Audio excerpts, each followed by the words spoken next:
Sejam todos bem-vindos a mais uma aula aqui no canal Biolodúvidas. Eu sou o Patrick Gomes, o seu professor de Biologia Geral, e você está no Biolodúvidas Pré-Vestibular, um curso extensivo de Biologia de graça aqui no meu canal no YouTube para você que vai tentar vestibular esse ano de 2017, beleza? Lembrando que o meu canal também tem aulas para ensino superior, então se você caiu aqui de paraquedas e é um estudante universitário, se inscreve no meu canal que vale muito a pena. E se você está participando desse curso pré-vestibular Biolodúvidas, ou você é apenas um inscrito recorrente que aparece aqui de vez em quando, não esquece aí de arregaçar no like, porque o seu like ajuda muito o canal a crescer. Galera, hoje eu vou estar falando sobre as plantas gimnospermas, uma plantinha que é bem facinho de você poder entender ela. Então, sem mais delongas, pega aí o teu caderno, tua caneta, porque eu quero que você anote umas informações acerca dessa planta, informações essas que eu considero muito importantes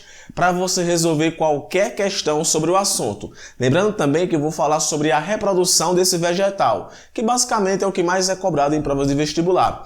Então, sem mais delongas, puxa a vinheta, Charles Darwin!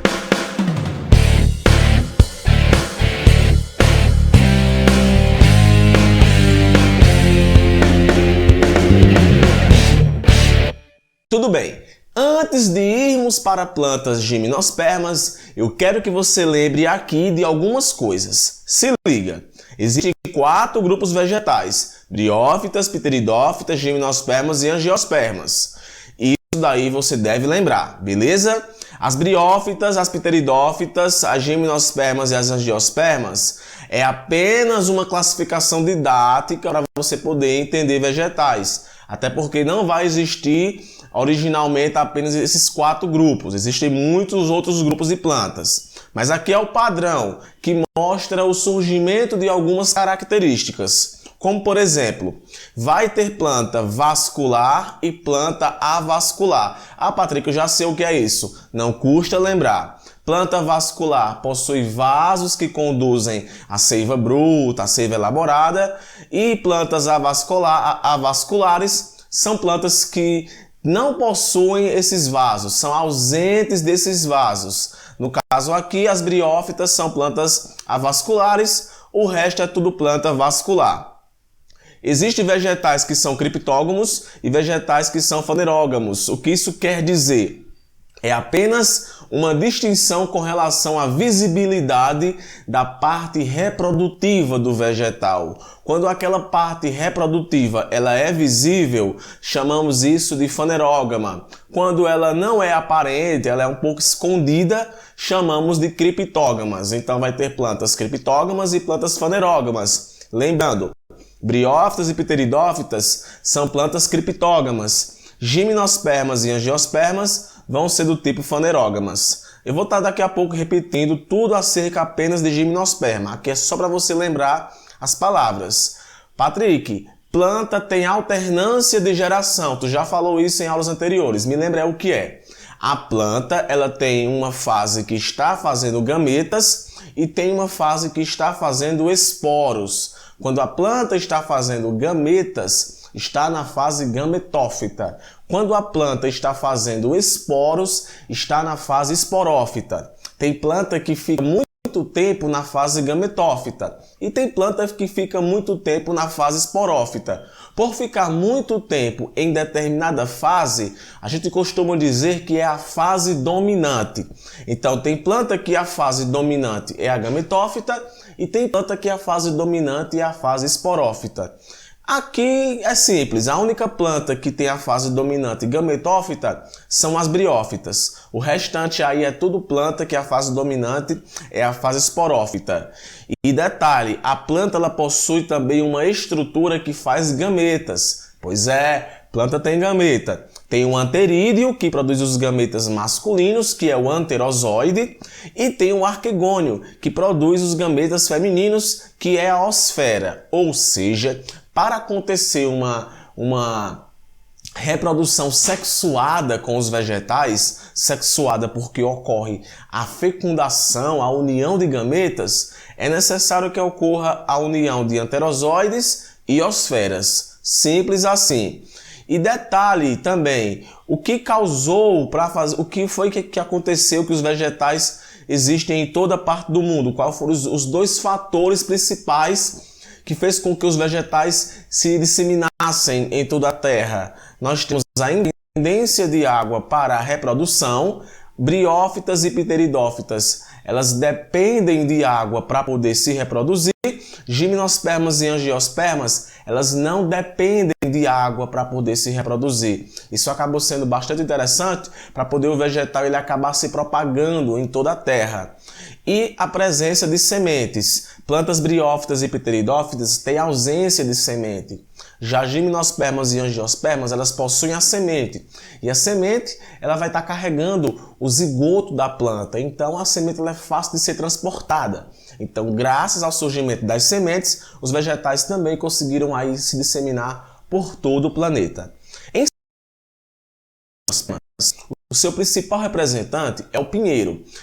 Eu vou citar só pinheiro porque geralmente tudo que cai em provas é pinheiro. Então tá aqui alguns exemplos de pinheiros e como você pode ver, tem um pinhão aqui, essa estrutura aqui que eu vou estar dizendo o que é que ela é.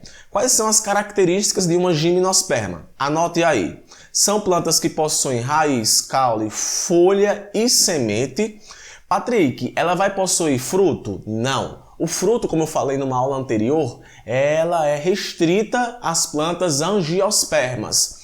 As gimnospermas, elas não vão possuir fruta. Por isso que gimnosperma significa sementes nuas. Exatamente, sementes nuas porque essa semente ela não vai estar sendo protegida por uma fruta. Então vai ter raiz, caule, folha e semente. Patrick, vai ter flor também? Não é que não vai ter flor. De fato, não vai ter flor, mas vai existir uma folha modificada para a reprodução, que lá nas plantas do tipo angiospermas já vai ser mais bonitinha, vai ser uma flor. Mas raiz, caule, folha e semente é o que é mais comum nesse vegetal. É um vegetal vascular, então possui vasos condutores de seiva. É um vegetal fanerógamo, então você vai conseguir identificar visivelmente a subestrutura reprodutiva. A fase dominante é a fase esporófita e não depende de água para poder se reproduzir. E é um vegetal que chamamos de espermatócito, porque vai possuir semente. Essas são as características básicas de uma planta do tipo gimnosperma. Como é que se reproduzir? Porque, Patrick, é o seguinte, eu tenho uma grande dúvida com relação à reprodução do vegetal. A sua dúvida, eu sei qual é. Olha só, gente. O vegetal, ele pode se reproduzir de diversas formas assexuadas. O que é assexuada? É quando não tem lá fecundação. Então tá lá um vegetal, se eu pegar um pedaço dele e colocar no solo, vai nascer outro vegetal. Só que ali é um tipo de reprodução assexuada. Mas por mais que não existam esses mecanismos que levem a uma reprodução assexuada, obrigatoriamente o vegetal se reproduz naturalmente, de modo sexuado. Então tá aqui uma planta do tipo gimnosperma, um pinheiro. O pinheiro ela é uma planta monóica, ela carrega os dois sexos no mesmo indivíduo. Para quem tem dúvida com relação a isso, quando a gente usa o termo monóico, a gente quer dizer que aquela estrutura ela vai ter um órgão que produz gametas masculinos e um órgão que produz gametas femininos na mesma planta. Mas isso não significa que vão produzir gametas ao mesmo tempo. Pode estar lá a planta com as duas estruturas, ela pode estar fazendo só gameta masculino.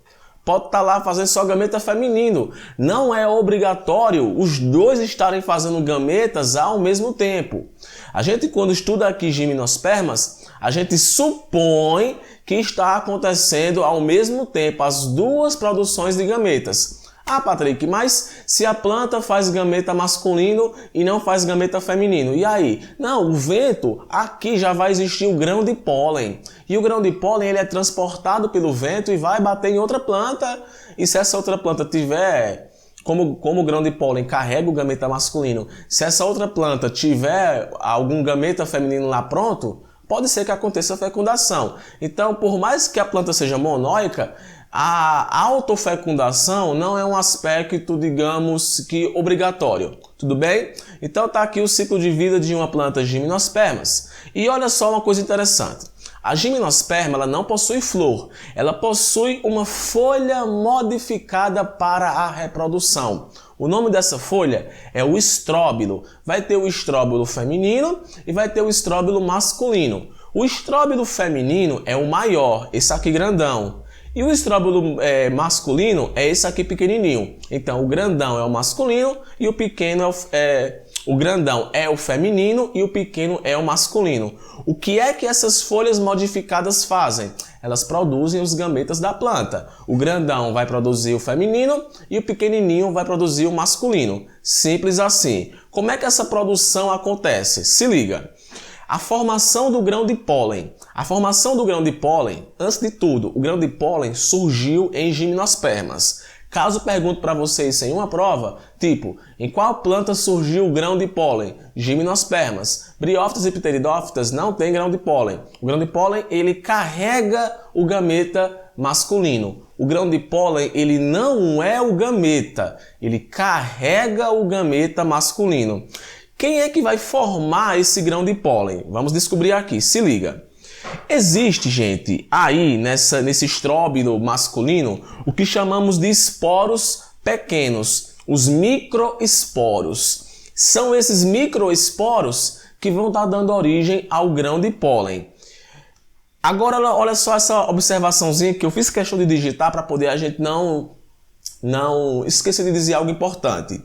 Não esqueça que as células especializadas são diploides, 2N. Sofrem meiose e formam os microesporos. Eu falei numa live aí para meus alunos que estão acompanhando comigo o meu curso, que eu disse o seguinte, que a planta ela produz esporos por meiose e gametas por mitose. Então note aqui que o que acontece é justamente isso. As células lá especiais, lá dos microesporos, formam o esporo. Isso é importante porque adora cair em prova. Repetindo, tenha calma porque isso aqui é uma informação muito importante. Nas plantas, os esporos surgem por meiose. Note aqui, não esqueça que as células especiais diploides sofrem meiose e formam os microesporos. Esses sofrem mitose e originam os grãos de pólen. E dentro do grão de pólen é que está o gameta que surgiu por mitose. Então, acontece primeiro a meiose para produzir os microesporos e esses microesporos sofrem mitose para poder originar basicamente os gametas na condição de grão de pólen. Beleza? Com relação à formação do gameta feminino, acontece também algo semelhante. Vai ter os esporos grandes, justamente porque quem vai produzir é aquele estróbilo grande, que eu chamo de megaesporo. O megaesporo ele vai produzir o megagametófito, que é o gameta feminino. Então, o estróbilo feminino também é chamado de pinha. Então, aquele termo pinha que você escuta está falando do gametófito feminino. E o megaesporângio forma o óvulo, que possui uma abertura, a micrópila. Então, simples assim. Esse megaesporângio vai acontecer semelhante com o que acontece para a formação do grão de pólen. Ele vai estar sofrendo divisões celulares para formar o óvulo. Então, o grão de pólen vai estar carregando o gameta e o óvulo já vai estar lá preparado graças ao megaesporângio que produziu esse óvulo. Simples assim. Para poder acontecer a fecundação, esse grão de pólen tem que chegar até esse óvulo. Como é que acontece? Seguinte modo, simplificando aqui o que eu falei. Tá aqui a planta vai ter a parte feminina, que eu estou apontando aqui, e vai ter aqui a parte masculina. O que é que a parte masculina está fazendo? O grão de pólen. Está aqui o grão de pólen que surgiu a partir daquele processo que eu citei agora há pouco. O grão de pólen migra, no caso do estróbilo masculino, para o estróbilo feminino. Então olha aqui o grão de pólen migrando. Note que isso aqui tudo, pessoal, é o estróbilo feminino. Então aqui vai possuir diversas células germinativas. Aqui também vai produzir diversos grãos de pólen. Não pense que é só um não, produz milhões, centenas. Então os grãos de pólen vêm e caem aqui. Aqui ele vai acabar se desenvolvendo para poder acontecer a fecundação. A união do gameta que está dentro do grão de pólen com a osfera que está lá dentro. Então vai estar aqui dentro da osfera. O grão de pólen ele acaba germinando aqui.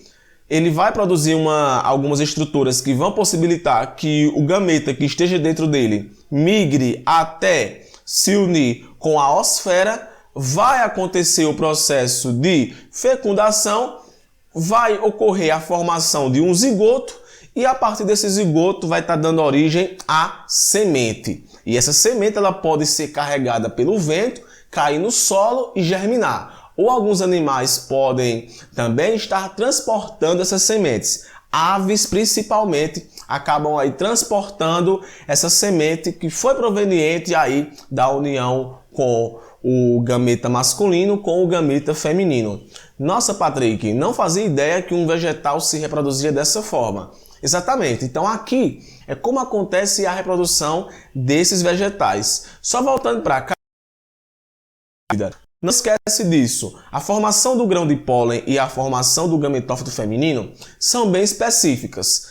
Por meiose produzem esporos e por mitose produzem os gametas. Só que aqui não está usando o nome gameta, eu não falei o nome gameta, é porque gameta é o nome mais assim animal, tá ligado? Mas aqui é a mesma coisa que gameta, tem alguns autores que chamam gametas, tem alguns autores que não chamam.